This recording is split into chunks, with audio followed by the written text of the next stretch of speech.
আপোনালোক সকলোকে আজি এটা ভিডিঅ'লৈ স্বাগতম জনাইছোঁ। আজি কাতি বিহু আৰু এই কাতি বিহুৰ সকলোলৈকে মই হিয়াৰ পৰা শুভেচ্ছা জ্ঞাপন কৰিলোঁ। তেলে বলক আজি কাতি বিহু উপলক্ষে আপোনালোকক কাতি বিহুৰ কি হয় তাকে আপোনালোকক দেখাবলৈ চেষ্টা কৰিম সন্ধিয়ালৈকে। বলক আজি ভিডিঅ'টি আৰম্ভ কৰোঁ।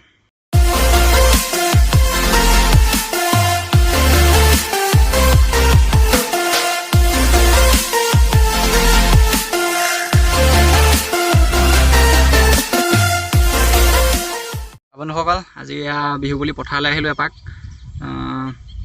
ধান ওলাইছে আৰু আগততো ধান আৰু পকিলে, তাকে আপোনালোক দেখাবলৈ আহিছোঁ। পথাৰখন এতিয়া সেউজীয়াৰ পৰা কেনেদৰে সোণালীলৈ পৰিৱৰ্তন হৈছে, সলনি হৈ আহিছে। কিছুমান জেগাত বাৰু ধান ওলোৱা নাই এতিয়ালৈকে, সেউজীয়া হৈ আছে, কিন্তু মাজে মাজে ধান প্ৰায় পকিলেই। গতিকে সেই আগত পকা ধান আছে, আমি সেয়া চাবলৈ যাম। ব'লক আজি সেয়া চাই লওঁ।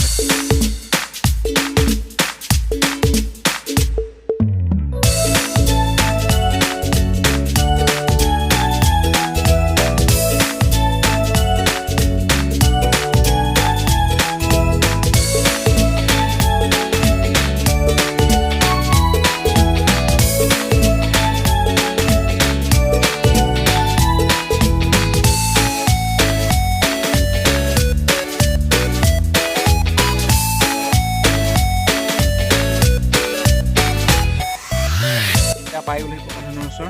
মোৰ পিছফালে আছে পকা ধান, মই আপোনাক দেখাই দিছোঁ। ধান প্ৰায় সম্পূৰ্ণ ওলালে আৰু গছ প্ৰায় ৰঙা পৰিছে। আৰু আগত ইফালে দেখিলে আপোনালোকে দেখিব এয়া সোণালী। এয়া প্ৰায় এতিয়া যাব হ'ব। এতিয়া সেউজীয়াৰ পৰা পথাৰখন পৰিৱৰ্তন হৈ গৈছে, সেউজীয়াৰ পৰা সোণালীলৈ। আৰু ছাতি তলতো ওলোৱা নাই ভালকৈ। ধান প্ৰায় সম্পূৰ্ণ ওলালেই, মাজে মাজে ওলাবলৈ বাকী আছেগৈ। এতিয়া প্ৰায় আজি আহিনৰ শেষ দিন, আৰু আহিনৰ শেষ দিনত প্ৰায় ধান দাবই হ'ল। আগতে কাতি মাহত কাতি বিহুৰ দিনা মানুহে লখিমী নিয়া ঘৰলৈ আগ নিয়ে, আৰু এতিয়াও নিব পৰা ইমান হোৱা নাই বাৰু, হয়তো কিছুমান ঠাইত হৈছে যদিও দেখা নাইকিয়া। মোৰ পিছফালে আৰু পকা ধান দেখাইছোঁ, মই আপোনালোক দেখাইছোঁ। এয়া প্ৰায় সম্পূৰ্ণই পকিলে আৰু এয়া দাব হ'ব 2 এদিনতে। মুখতে আছে সেউজীয়া হৈ আছে, এয়া ওলোৱা নাই। ধান ওলাইছে, এয়া সময় লাগিব। আৰু পিছফালে সেয়া ধান সোণালী হৈছে। এইবাৰ লকডাউনৰ কাৰণে মানুহখিনি ঘৰতে বহি থাকিলে, আৰু সেই লকডাউনে মানুহক খেতিত সোনকালে লাগিবলৈ অলপ উৎসাহো যোগালে। বন্ধতে মানুহখিনি ঘৰত থাকি খেতিতে পূৰা সম্পূৰ্ণকৈ লাগিলে, সেইকাৰণে এইবাৰ অলপ আগতীয়াই হ'ল। আৰু আমাৰ পথাৰত একদম প্ৰথম ধান ওলাইছিলে, সেইটো চৰকাৰী ধান হ'ব পাৰে বুলি আমি ভাবি আছোঁ। সেই ধানটো প্ৰায় দাব হ'বই, আৰু সেইটোতকৈ গছটো খালি ইমান গছটো সেউজীয়া হৈ আছে, ধানটো প্ৰায় ওলাইছে। চালক এই ধান একদম সম্পূৰ্ণ ওলালে, আৰু এয়া গছটো অলপ সেউজীয়া হৈ আছে, সেইকাৰণে বেছি পকা যেন লগা নাই। কিন্তু এয়াও ধান আৰু দাব হ'বই। আৰু চাই লওক, মোৰ পিছফালে একদম সম্পূৰ্ণভাৱে আছে। গতিকে আজি কাতি বিহু বুলি আজি আপোনালোকক এনেকৈ পথাৰত ধান দেখালোঁহি। এতিয়া আগবেলা এতিয়া 10 বাজিব হ'ল। দেখালোঁ আপোনালোকক এয়া ধান পকিছে। হয়তো আজি মাজে কোনোবা ঠাইত চাগে ধান আজি ঘৰলৈ লখিমী নিব বিহুৰ দিনাই। এনেকৈ এইটো নিয়ম আছে, বিহুৰ দিনা যেতিয়া ধান পকে তেতিয়া বিহুৰ দিনাই লখিমী ঘৰলৈ নিয়ে। বহুতে তুলসী ভেটি ৰুই বনাইছে, ইমান সাজিলে, তুলসী ভেটি সাজিলে, আৰু পুলি ৰুলেও চাগে। মই আপোনালোকক দেখাম। সন্ধিয়া লগা পৰিৱেশটো খুব ধুনীয়া হয় আমাৰ চুকটোত, আৰু আপোনালোকে সকলো ল'ৰা ছোৱালী বুট মাহ খাবলৈ আহে, আমিও যাম। আৰু আপোনালোকক সেই দৃশ্যটো দেখাবলৈ পাছত সেই দৃশ্যটো দেখাম।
এতিয়া সন্ধিয়া লগা আমি তুলসী তলে তলে আমি গোবৰ চৰাই গাবলৈ ওলাইছোঁ। যাম এতিয়া পলিথিন লৈ লৈছোঁ আৰু হয়তো মানুহ গৈছে চাগে।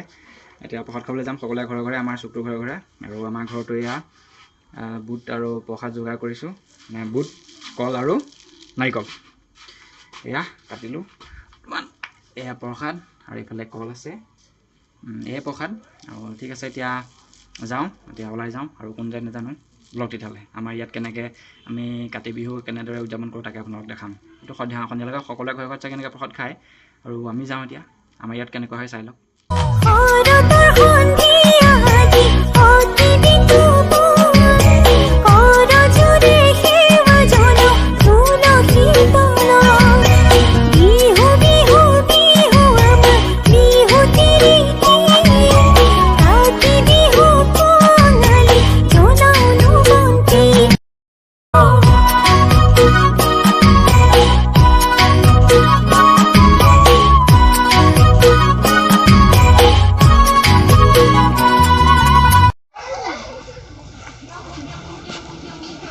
চাওঁ এই সৰু ছোৱালীকেইজনীক দি লওঁ, সৰু ছোৱালীকেইজনীক দি লওঁ। অঁ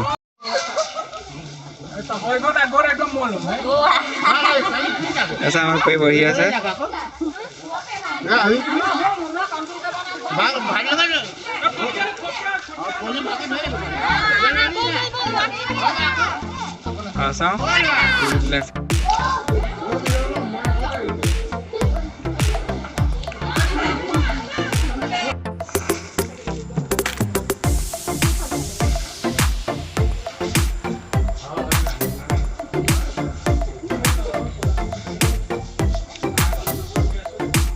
চাওঁ ৰিংকু যাওঁ, ৰিংকু এইফালে চাই দে আকৌ। ৰিংকু এইফালে চাই আকৌ। সবে জেগাটো তেতিয়াহে ওলাব। নাই ধুনীয়া হৈছে। কোনে বনাইছে? কৃষ্ণ কোনে দেখিলে?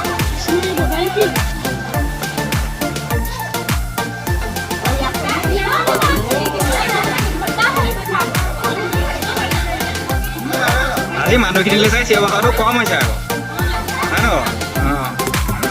এই ল'ৰা নাই নহয়।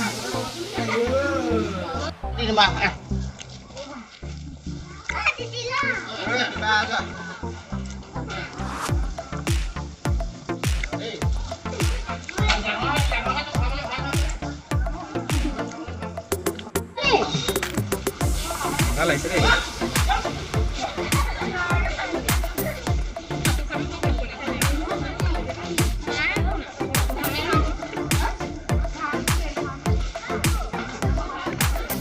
দেখিছে আপোনালোকে আমাৰ ইয়াতে প্ৰসাদ খোৱা হয়। এতিয়া সকলো আহিছে ল'বলৈ, প্ৰসাদ ল'বলৈ।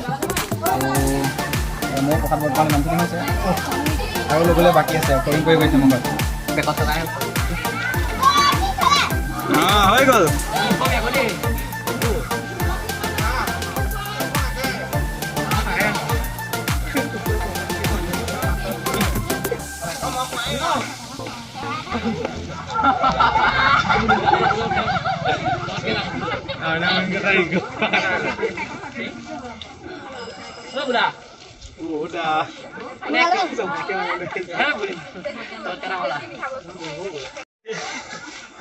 স্পষ্ট ওলাইছে একদম পুৰা। চব ওলাব।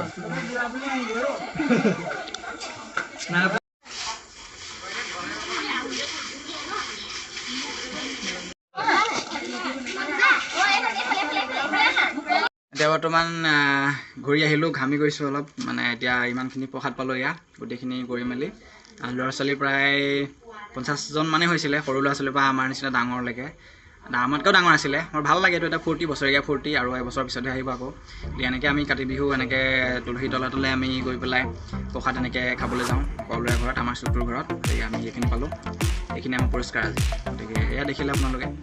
আৰু মই এতিয়া অলপ পিছত গৈ নয়নক আনিবগৈ লাগিব। সি এইফালে গৈছিলে, সি গাড়ী ভাড়া চলাই পাব, সেইখিনি বাদ দিয়ক। তাৰপিছত টাউন যাম, টাউন গৈ অলপ শ্বপিং কৰিব লাগিব।